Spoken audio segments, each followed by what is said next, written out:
So, lastly, in this section on reform and action is the Civil War. And I put the Civil War here and kind of combined it with this idea of reform and action because I see it as kind of an extension of what women are already trying to do, trying to improve society, trying to make their own way, trying to participate in the process. And I think that the Civil War is absolutely a part of that, right?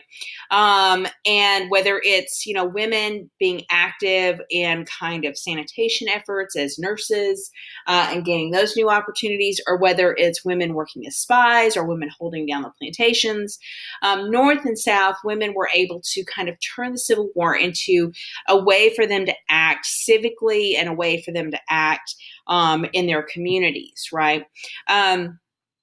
So, kind of in a nutshell, because this is a focus on women's studies, I'm not going to go into every little nuance of the Civil War.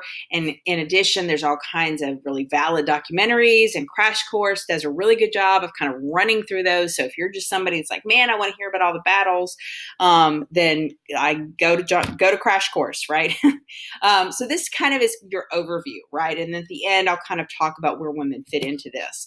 The big thing is that you've got lots of political dysfunction, and the Republican Party comes out of what's left of the Whig Party. The Whigs, of course, were in opposition to Jackson, as well as the Free Soilers, who wanted to kind of end the expansion of slavery, as well as some of the Northern Democrats that were pretty frustrated with the Democratic Party. And so the Republican Party comes out. They run in 1856, do pretty well. John C. Fremont from California. So then in 1860, Lincoln becomes the candidate. Lots of kind of interesting backroom finagling there. And if you look in the American Yawp Reader, there's actually kind of they have the 1860 Republican Party platform. So you can read that for yourself. The platform doesn't talk about ending slavery in any way, shape, or form. It just says we're not going to let it expand. It's not going to move west. And we're going to promote the idea of homesteads for white people. And we're going to promote the idea of a railroad, right? This is what the Republican Party platform is. But the Democrats, the Southern Democrats in particular, have their own kind of vision of what a Lincoln candidacy means. And they become convinced that it's going to be the end of slavery, right? And so the Democrats are in chaos themselves between Northern Democrats led by Stephen Douglas, i.e. the Kansas-Nebraska Act, Western expansion, railroads, that kind of thing, and kind of not a huge fan of slavery, but kind of someone of those people that is like, yeah, I've got other things to worry about, doesn't have a lot of political courage on the issue, I guess you could say. And so the Democrats are in disarray. And you end up with a four-way contest with Lincoln and Douglas, primarily in the northern states, and a guy from what is called the Constitutional Party, which like kind of as a historical joke, like, what does that even mean, right? Basically, I don't want to talk about slavery, so, it's kind of what he was running for. Bell versus Breckinridge in the South. Lincoln's not even on the Southern ballots. Lincoln's going to win. And basically Fort Sumter is, of course, you have all these places in the South where you have Union forts and facilities. And Fort Sumter runs out of food. Lincoln decides to resupply. The South Carolina sees that as a threat, so they then attack Fort Sumter, and this is kind of what triggers the war, and then Lincoln calls up the troops. And so the Civil War had largely been kind of developing, kind of gestating, if you will, since the Louisiana Purchase, since we started to add all that Western land. The Missouri Compromise manages to kind of pause the crisis, right? So in other words, as long as there's enough for it to be, one free state, one slave state, and all that kind of stuff, things are fine. But once you have the elimination of that, when you get to the 1850s with the Kansas-Nebraska Act and popular sovereignty, and then the Dred Scott decision, when that kind of gets thrown out the window, what you're going to find is that the tension over slavery, the tension over its expansion, really just comes up, and it's like there's nothing you can do about it. right? So other concepts having to do with the Civil War, the South never had the material resources, and by material resources, I mean industry, raw iron, pig iron, transportation systems. They had this crazy railroad system where railroads used different gauges, and so it was really hard to transport things from point A to point B. You typically had to stop places. For example, in Atlanta, if you wanted to take something through, from north of Atlanta to south of Atlanta, you would have to take it off the train at the northern depot, take it by wagons through the town to the southern depot, and then you would load it back up, right? So just crazy kind of inefficiencies within the system. And they had always been a cash crop system, right? They'd always relied on cash crop agriculture. And because they had slavery that provided that cheap labor, they never had to develop any innovation. There was never a question of, oh, we're paying wages. How can I find a way to not pay wages, right? Because they owned people.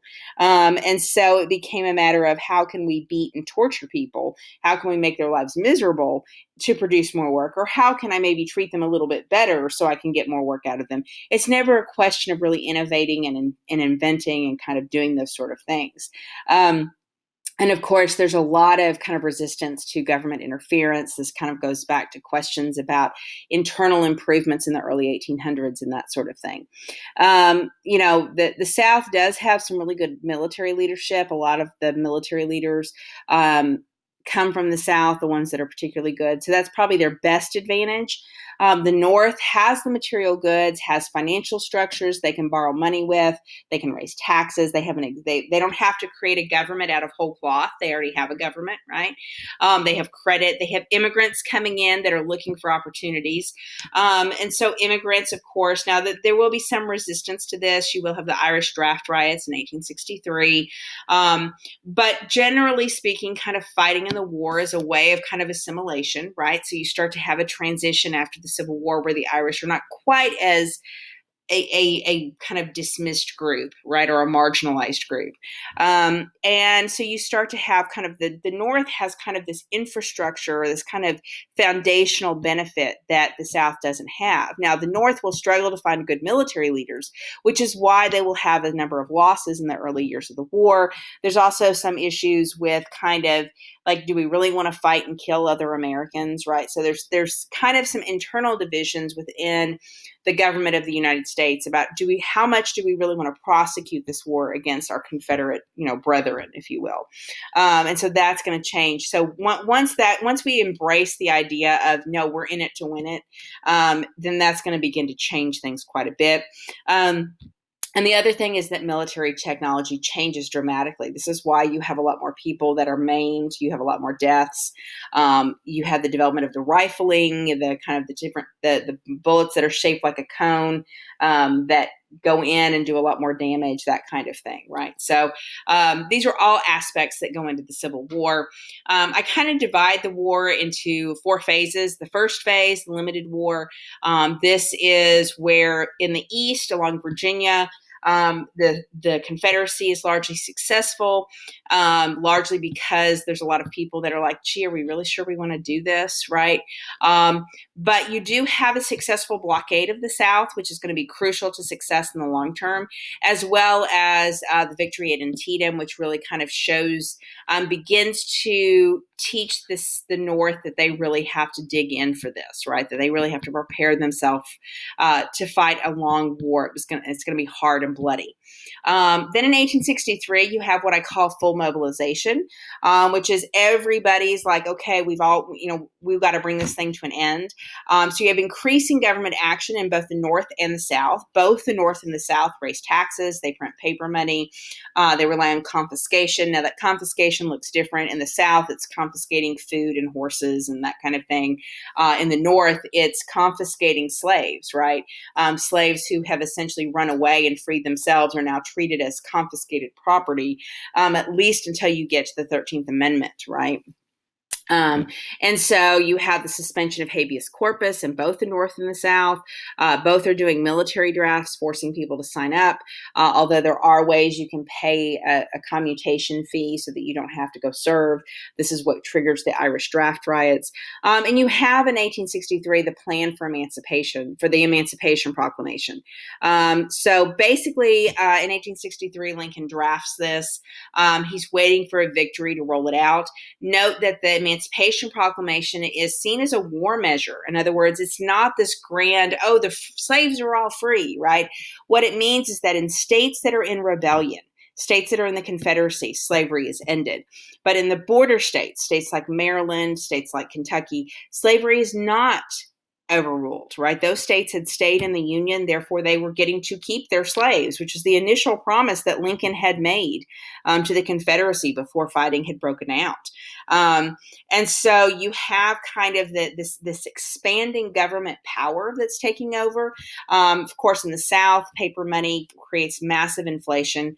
The Confederate money actually becomes worthless by the end of the war. So lots of kind of interesting issues that go on. The suspension of habeas corpus means they can arrest you and hold you without trial.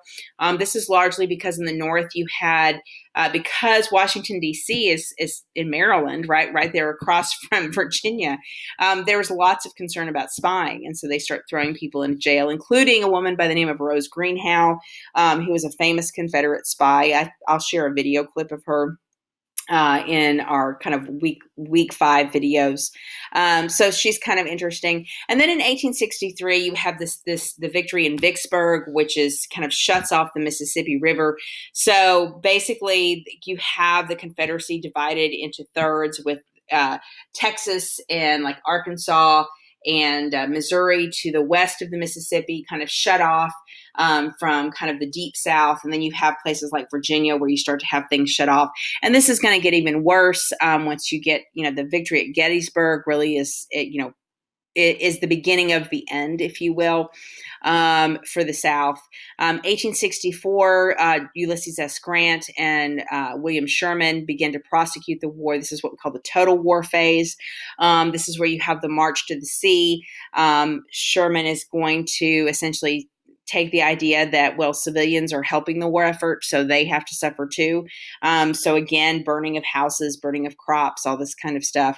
The Emancipation Proclamation takes effect in 1864, further increasing the number of slaves who are being confiscated by the North.